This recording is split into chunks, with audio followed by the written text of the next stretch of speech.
ஆஹா இதான் மண்டபமா? சாப்பிட்டு மொய் வச்சுட்டு சீக்கிரமா கிளம்ப வேண்டியதுதான்.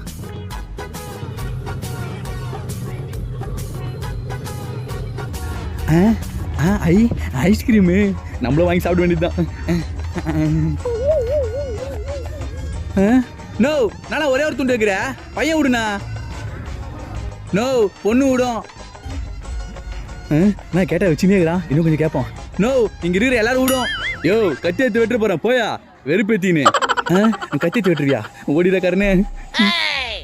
A few minutes later. என்ன சின்ன இலை வைக்கிறான்?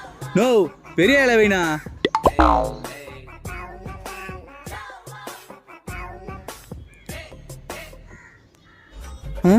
எனக்கு மட்டும் ரெக்க பீஸா இருக்கு, இவனுக்கு லெக் பீஸ்லாம் இருக்கு. இவன்ல பாப்போம். சூடான்ச்சா ஆத்தி விட்டோம் ப்ரோ. உன்கிட்ட இருந்து இந்த லெக் பீஸ் எப்படி வாங்கணும்னு எனக்கு தெரியும்டா. தம்பியா போன வாரம் இதே மாதிரி கல்யாணம் நடத்துல உன் வயசு பையன் ஒருத்தர் சாப்பிட்டுருக்கான். இதே மாதிரி லெக் பீஸை சாப்பிடாம பாரு, மாராச்சி செத்து போயிட்டான்பா. நீ சாப்பிடுப்பா, நீ சாப்பிடுப்பா. உனக்கு தான் புள்ளையா குட்டியா? இல்லண்ணா நீங்களே சாப்பிடுங்கண்ணா. நல்ல பையன், சாப்பிடு சாப்பிடு.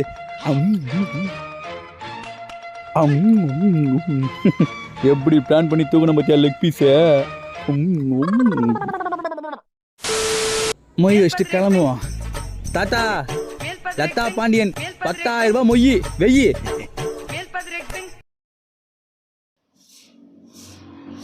அப்பா எவ்வளவு தூரம் டிராவல்றாப்பா. டேய் கல்யாணத்துக்கு போய் வந்துட்டியா? போயிட்டு வந்துட்டோமா. இவ்வளோ தூரத்துல மக்களான வைப்பாங்க போமா. டேய் 10,000 மொய் வச்சில்ல? மோ லதா பாண்டியன் என்ற பேர்ல 10,000 மொய் வச்சேன்ல. ஆனா ஒண்ணுமா, அந்த கல்யாண மண்டபத்துல பிரியாணி என்ன டேஸ்ட்ன்ற லெக் பீஸ் செம்மையா இருந்துச்சு. பிரியாணியா? டேய் நீ போனது ஐரூட் கல்யாணம், அது எப்படி பிரியாணி போட்டிருப்பாங்க? ஐரூட் கல்யாணமா? மோ நீ என்ன சொன்ன? பஸ் விட்டு இறங்கி ஸ்ட்ரைட்டா போனா 2 கல்யாண மண்டபம் இருக்கும், அதுல ஜெயம் மண்டபம் சொன்னியா? ஜெய மண்டபமா? அட பாவி, அது பக்கத்துல இருக்கிற எம்ஜிஆர் மண்டபத்துக்கு போக சொன்னேன்டா உன்ன. எம்ஜிஆர் மண்டபமா? அட பாவி கருணே, பிரியாணி ஆசைப்பட்டு கல்யாண மண்டபத்தை மறந்துட்டேடா.